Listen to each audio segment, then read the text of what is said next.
Hi everybody, it's Cody at Cody's Reading Time. I'm back with another story today. This one is from the Grimm Brothers collection of fairy tales, and it is titled Frederick and Catherine. I hope you enjoy it.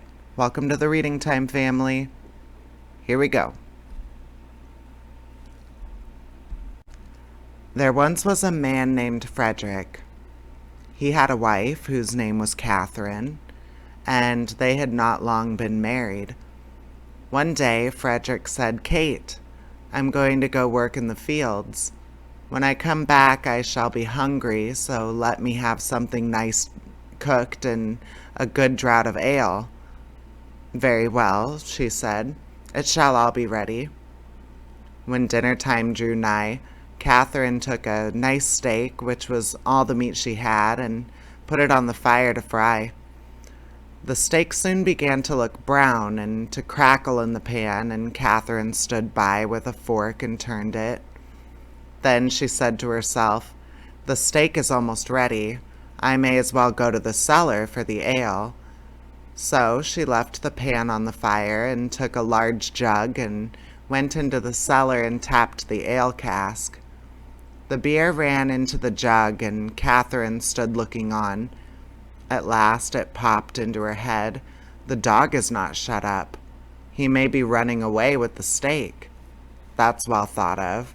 So up she ran from the cellar, and sure enough, the rascally cur had got the steak in his mouth and was making off with it. Away ran Catherine, and away ran the dog across the field, but he ran faster than she and stuck close to the steak. "It's all gone, and what can't be cured must be endured," said Catherine. So she turned around, and as she had run a good way and was tired, she walked home leisurely to cool herself. Now all this time the ale was running too, for Catherine had not turned the lever, and when the jug was full, the liquor ran upon the floor till the cask was empty. When she got to the cellar stairs, she saw what had happened. "My stars," said she, "what shall I do to keep Frederick from seeing all of this slopping about?" So she thought a while, and at last remembered that there was a sack of fine meal bought at the last fair, and that if she sprinkled this over the floor, it would suck up the ale nicely. "What a lucky thing," said she, "that we kept that meal. We have now a good use for it." So away she went for it, but she managed to set it down just upon the great jug of full beer, and upset it, and thus all the ale that she had been saved was set swimming on the floor also. "Ah, well," said she, "when one goes another may as well follow." Then she strewed the meal all over the cellar and was quite pleased with her cleverness, and said, "How very neat and clean it looks." At noon Frederick came home. "Now, wife," cried he, "what have you got for dinner?" "Oh, Frederick," answered she, "I was cooking you a steak, but when I went down to draw the ale, the dog ran away with it, and while I ran after him, the ale ran out, and when I went to dry up the ale with the sack of meal that we got at the fair, I upset the jug, but the cellar is now quite dry and looks so clean." "Kate, Kate," said he, "how could you do all of this? Why did you leave the steak to fry and the ale to run and then spoil all the meal?" "Why, Frederick," said she, "I did not know I was doing wrong. You should have told me before." The husband thought to himself, "If my wife manages matters thus, I must look sharp myself." Now he had a good deal of gold in the house, so he said to Catherine, "What pretty yellow buttons these are! I shall put them into a box and bury them in our garden. But take care that you never go near or meddle with them." "No, Frederick," said she, "that I never will." As soon as he was gone, there came by some peddlers with earthenware plates and dishes, and They asked her whether she would buy. "Oh, dear me, I should like to buy very much, but I have no money. If you had any use for yellow buttons, I might deal with you." "Yellow buttons," said they. "Let us have a look at them. Go into the garden and dig where I tell you, and you will find the yellow buttons. I dare not go myself." So the rogues went, and when they found what these yellow buttons were, they took them all away and left her plenty of plates and dishes. Then she set them all about the house for a show, and when Frederick came back, he cried out, "Kate, what have you been doing?" "See," said she, "I have bought all of these with your yellow buttons, but I did not touch them myself. The peddlers went themselves and dug them up." "Wife, wife," said Frederick, "what a pretty piece of work you have made. Those yellow buttons were all my money. How came you to do such a thing?" "Why," answered she, "I did not know there was any harm in it. You should have told me." Catherine stood musing for a while, and at last said to her husband, "Hark ye, Frederick, we will soon get the gold back. Let us run after the thieves." "Well, we will try," answered he, "but take some butter and cheese with you, that we may have something to eat by the way." "Very well," said she, and they set out. And as Frederick walked the fastest, he left his wife some way back.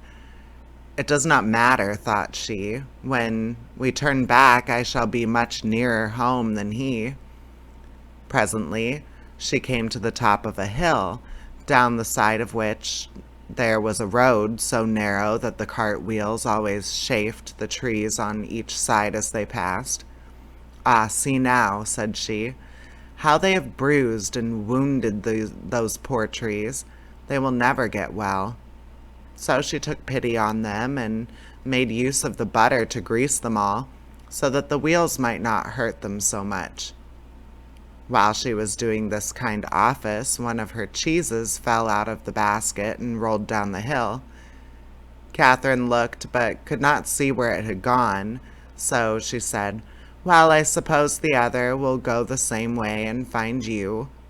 He has younger legs than I have." Then she rolled the other cheese after it, and away it went, nobody knows where, down the hill. But she said she supposed that they knew the road and would follow her, and she could not stay there all day waiting for them. At last she overtook Frederick, who desired her to give him something to eat. Then she gave him the dry bread. "Where are the butter and cheese?" said he. "Oh," answered she, "I used the butter to grease those poor trees that the wheels chafed on, and one of the cheeses ran away, so I sent the other one after it to find it. And I suppose they're both on the road together somewhere." "What a goose you are to do such silly things," said the husband. "How can you say so?" said she. "I am sure you never told me not." They ate the dry bread together, and Frederick said, "Kate, I hope you locked the door safe when you came away." "No," answered she, "you did not tell me." "Then go home and do it now before we go any farther," said Frederick, "and bring with you something to eat." Catherine did as he told her, and thought to herself by the way, "Frederick wants something to eat, but I don't think he is very fond of butter and cheese. I'll bring him a bag of fine nuts and the vinegar, for I have often seen him take some." When she reached home, she bolted the back door, but the front door she took off the hinges and said, "Frederick told me to lock the door, but surely it can nowhere be so safe if I take it with me." So she took her time by the way, and when she overtook her husband, she cried out, "There, Frederick, there is the door itself. You may watch it as carefully as you please." "Alas, alas," said he, "what a clever wife I have. I sent you to make the house fast, and you take the door away, so that everybody may go in and out as they please. However, as you have brought the door, you shall carry it about with you for your pains." "Very well," answered she, "I'll carry the door, but I'll not carry the nuts and vinegar bottle also. That would be too much of a load. So if you please, I'll fasten them to the door." Frederick, of course, made no objection to that plan, and they set off into the wood and to look for the thieves. But they could not find them, and when it grew dark, they climbed up into a tree to spend the night there. Scarcely were they up, then who should come by but the very rogues that they were looking for. They were in truth great rascals, and belonged to that class of people who find things before they are lost. They were tired, so they sat down and made a fire under the very tree where Frederick and Catherine were. Frederick slipped down on the other side and picked up some stones. Then he climbed up again and tried to hit the thieves on the head with them, but they only said, "It must be near morning, for the wind shakes the fir apples down." Catherine, who had the door on her shoulder, began to be very tired, but she thought it was the nuts upon it that were so heavy, so she said softly, "Frederick, I must let the nuts go." "No," answered he, "not now, they will discover us." "I can't help that, they must go." "Well, then make haste and throw them down, if you will." Then away rattled the nuts down among the boughs, and one of the thieves cried, "Bless me, it is hailing." A little while after, Catherine thought the door was still very heavy, so she whispered to Frederick, "I must throw the vinegar down."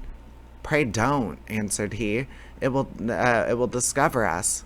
"I can't help that," said she. "Go it must." So she poured all the vinegar down, and the thieves said, "What a heavy dew there is." At last it popped into Catherine's head that it was the door itself that was so heavy all the time, so she whispered, "Frederick, I must throw the door down soon." But he begged and prayed her not to do so, for he was sure it would betray them. "Here goes, however," she said, and down went the door with such a clatter upon the thieves that they cried out, "Murder!" and not knowing where it was coming from, ran away as fast as they could, and left all the gold. So when Frederick and Catherine came down, there they found all their money, safe and sound. All right, that's the end of that story. I hope you enjoyed it, and please check out my other stories on my channel. I upload new content every single day. So I hope you enjoy it. Welcome to the Reading Time family. Bye-bye, guys.